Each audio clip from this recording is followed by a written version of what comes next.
All right, so finally met the hero of my dreams, the hero of my channel, right? The one, like I said, the one I get to interact with, like we're on MySpace buddies or something. Go ahead and state your name and tell me your ride. Roman Cofresi, and this is actually my wife's car. This is a 2015 Honda Accord EX. Now, the reason I say that is because your YouTube channel. Go ahead and give us the plug now. Your YouTube, your Instagram. Go ahead and do that. So we are Romandiola Accords. We're on YouTube, and we've been doing pretty well in the last month or so. So Yeah. And you and I are always commenting back and forth, and you always watch my videos, and so I really appreciate your support, your commenting, and I love that very much. Now let's go back. There you go. Now go ahead and tell me your wife's ride. You said Honda Accord. You also have a Honda Accord. Tell me, how did you get into Hondas and why the Accord platform? So in 1995, I got my first Honda Civic. And the reason being is because I had a 92 Camaro that I bought that I thought was the fastest thing in the world, and I got smoked by an Integra. And it ended up being that I was like, you know what? I don't want this thing anymore. I want to go out and get a Honda or an Acura or something. And I found a Honda Civic DX, and I put a B16 in it by myself. Oh, that sounds beautiful. Oh, yeah. And I actually did a conversion on it. It actually wasn't hydro transmission. It was actually cable. I did a conversion on it, and it was the only one that I knew of, at least, with a cable trans. So I started beating people with that thing, and then I got really hungry for horsepower, and so I put a 70-shot nitrous in it, and we went to the track every weekend, and it did 13.9 at 102. So Jesus. I'm a Honda guy like ever since then, and I started off with a Camaro. Yeah, and you know what? People think, 13.9, that's ridiculous. That's slow right now. No, back in the 90s. Exactly. Yeah, that was pretty quick. And nobody knew me, just all my friends that I hung out with, we had a small group, and I started a club probably about 22 years ago. And, of course, it died out because a lot of guys either got married or just moved on. And now I'm 20-something years later, I'm a part of Import Infantry, and we're doing really well. And I'm actually the recruiter for them. So, it's been great. It's a good group of guys, and now we have the Accords, and I feel like it's been a journey because throughout the years I've had different cars, Integras, Civics, and hatches with B16s, and all the work I've done myself. So, and even this thing, I've done all the work. So, it's God bless you on that, man, because we were talking about that, and it's just like I hate doing any of that stuff now. Yeah. So that's cool, but you've stuck through it. You've been there in the 90s. You've been pre-Fast and Furious, kind of same with me as well. But you stuck with it. Now, go ahead. You did mention you're working on a project car at home. Go ahead and talk about that and give some advice to those listening with their project car at home stuck. What are some of the things that they should be looking out for or trying to continually progress and get better at? So my best advice, my worst quality of myself that I've noticed is patience. You have to have patience, and that's so I don't have zero. I have zero patience. So I would say anyone that wants to build something, just have patience. Go step by step and don't forget any steps. Just like when you're building a cake or a recipe of something, there's a recipe to it and there's steps to it. So you want to follow those steps to get the right taste and to get the right, product out. And I would say my best advice is just, follow the steps, take your time, don't be in a rush, and just do it right. No, I agree, absolutely. And I think starting with quality product, like a quality ingredients, making sure the fit and fitment are there, I think is a huge, crucial step that people, I get it, build on a budget, but there's some things you just can't skimp on because, dude, you're driving this, you're going to kill yourself if you got some, crappy welded, lower control arm from freaking Thailand or something. I don't know. And it's all about following your vision, follow whatever you want the car to look like, follow that and just keep those dreams going, because what you picture the car to be is what you want it to be, and just stick to it and stick to that recipe. Just keep going with the steps that make sense and that obviously that are going to keep you successful. Absolutely. Now, go ahead, Import Infantry, you said you're a recruiter. Go ahead and describe the club. I mean, you guys always put on a good listing and showing of cars, and you guys are local as well. Tell me more about the club and what is your guys' mission or goal? We are in the Inland Empire. We are about 22, 23, maybe cars deep.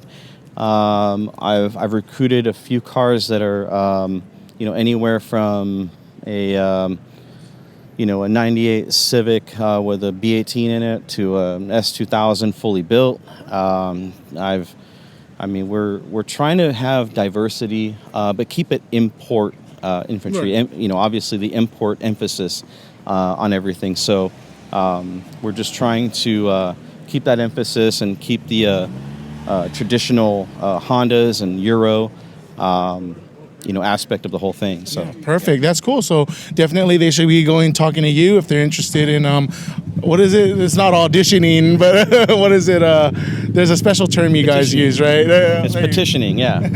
To get on your club. Yeah. A couple more questions. You did mention you're a smog tech, and California and all their smog is getting You just lost subscribers on that one. No, I'm calling people out on this. Like I said, you've already said my frustrations on it. You've seen the development of carb emissions and all those things. Just briefly describe when people are buying new cars, they gotta smog it, right?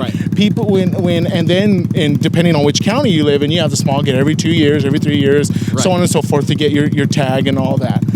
For those that are into doing it the right way, the legal way, because I don't know how in the world some of these people are doing it, what are some things they can do other than what the internet's saying about changing your oil, change your air filter? We all know that. We all do that. But let's say I got a really frustrating car to try to pass smog. What are some other things I can do?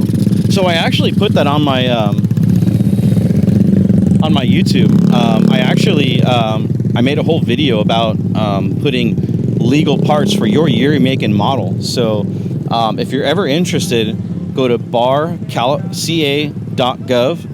And it'll have everything you need. It'll have a drop down of you can put in your year, make, and model, and it'll have actually every single part in there, so that you can actually modify your vehicle to be able to be driven around, and no cop will ever say anything about it. The police actually are not smog technicians, so they don't actually really know the laws and the regulations of it. They open the hood and they see something shiny. They write you up for a ref. Go see the ref, right? Go see the ref. Yeah, exactly. And they're not really sure if it's legal or not. They just see something shiny, so they're like, okay, it's not legal, and they're not even actually sure what they're doing. So I've actually, for their sake, they're lucky because they've never pulled me over because they wouldn't last. But I actually made a whole video about that, being able to go on barca.gov and go on there and plug in your year, make, and model, and you'll be able to see actually what is legal for your year, make, and model. So good. And I'm hoping, like I said, I just hoping that people are doing it the right way, the legal way, because at the end of the day, look, I've called California my home my entire life, right? I haven't moved out of state or done anything like that. In this community. Yeah, especially in the car community. But you know what? I pay, for newer cars or for your bigger, nearly $1,000 a year for registration. And it's kind of like, I see these punk guys registering in Montana, Arizona, all that stuff. I don't care if you unsubscribe on that part. And it's just like, you know what? And then you're going to go stash your car in your garage, drive on the roads that I'm paying for. Again, I sound like but it's just like, dude, I'm so sick of that stuff. But it's in the scene. It's going to naturally happen, is what it is. Last question. You already know what it is. California transitioning to electrification. It's going to put you out of business. Well, what are your thoughts of electric cars in the future, the car culture? I'm glad you asked this, because we're still going to need tire guys. We're still going to need brake guys. We're still going to need body guys. So the industry will slow down. However, I feel like we're still going to need those key people to perform all of these, services to the rest of the vehicle. Just because it's not, internal combustion,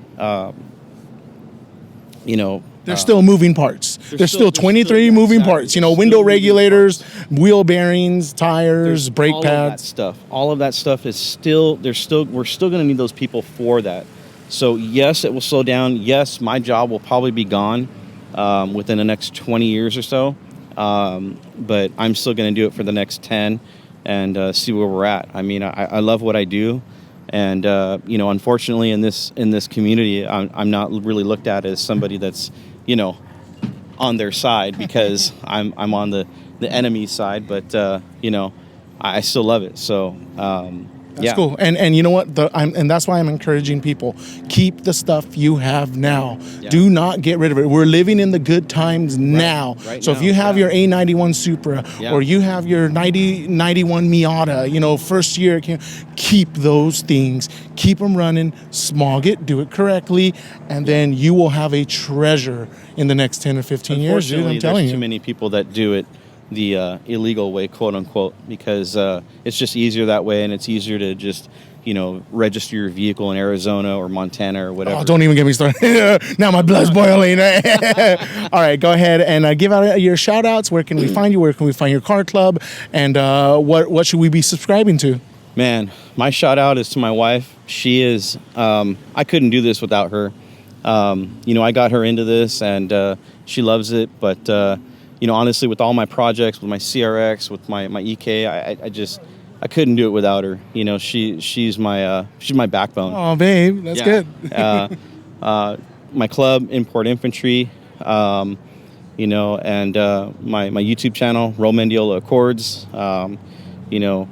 So I'm humbled by everyone that's liked and subscribed. So I'm happy for that. I appreciate it. Thank you again. It's been fun. We'll be continuing Facebook friends and not Facebook, whatever the hell it is they're doing. But I'll do a quick walk around. But I appreciate your time.